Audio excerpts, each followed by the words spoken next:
자, 오늘 제가 이제 정동 일대하고 행천동 일대를 살펴보는데 곧 대한제국에서 대한민국으로 가는 역사를 살펴보는 곳이거든요. 물을 담아두는 드무가 됩니다. 방화수의 목적을 갖고 있긴 하지만 약간 상징적인 의미를 포함을 하고 있습니다. 그런데 이제 여기서 눈에 띄는 게 바로 뭐냐면 이 글자입니다. 여기 만자가 있는 의미는 뭐죠? 만이 황제의 숫자. 그러니까 조선시대 영화 같은 걸 볼 때 뭔가 축하할 일이 있으면은 뭐라고 해요?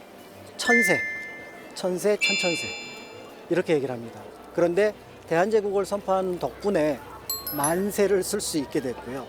만세를 쓸 수 있어서 1919년에 고종 황제의 국장 때 독립운동을 할 때 대한독립 만세를 외칠 수 있었습니다.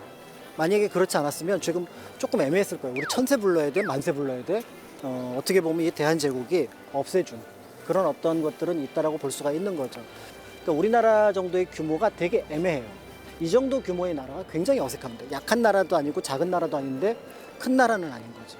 그러니까 그런 나라가 어떻게 처세를 하느냐 이런 부분들은 여러 면에서 복잡한 부분이 있었는데 무엇보다도 여기서 스스로 이제 만이라는 숫자를 썼다라는 얘기는 뭐냐면 적어도 동아시아의 어떤 외교 질서에서 벗어나서 세계 외교 질서로 넘어가겠다라는 뜻을 표현을 한 거라고 볼 수 있습니다. 그러니까 이제 대한제국이 적어도 한국 사람들에게 있어서 뭔가를 꺼리게 하는 어떤 격차는 없앴다.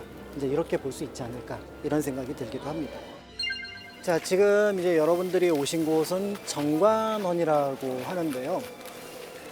이제 그 대기업들이 보면은 어떤 문화재를 이렇게 청소도 하고 큰 행사 같은 걸 열기도 하거든요. 근데 이 정관원을 이제 그렇게 맡아서 하는 대기업이 별다방입니다.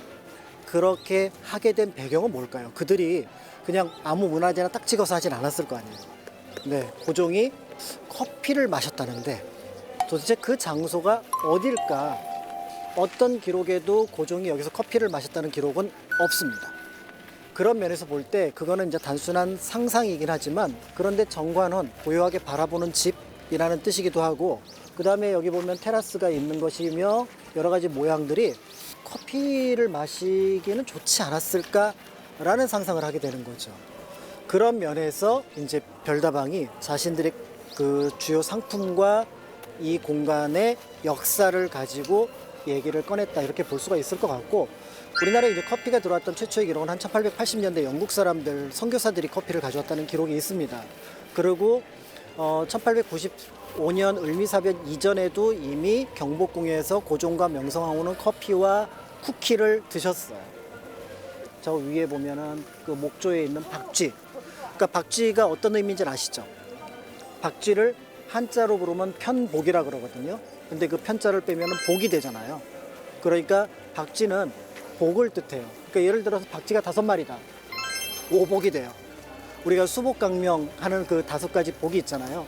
그 오복을 가리키기도 합니다. 그러니까 그런 문양들은 원래 궁궐에서 자주 쓰던 문양인데 그러니까 서양의 기본 건축 기법에다가 동양의 문양들을 넣어서 장식을 했다는 점에서 당대의 어떤 궁궐의 건물의 또 하나의 어떤 이런 것들을 여기서 이제 만들었다고 볼 수가 있고요.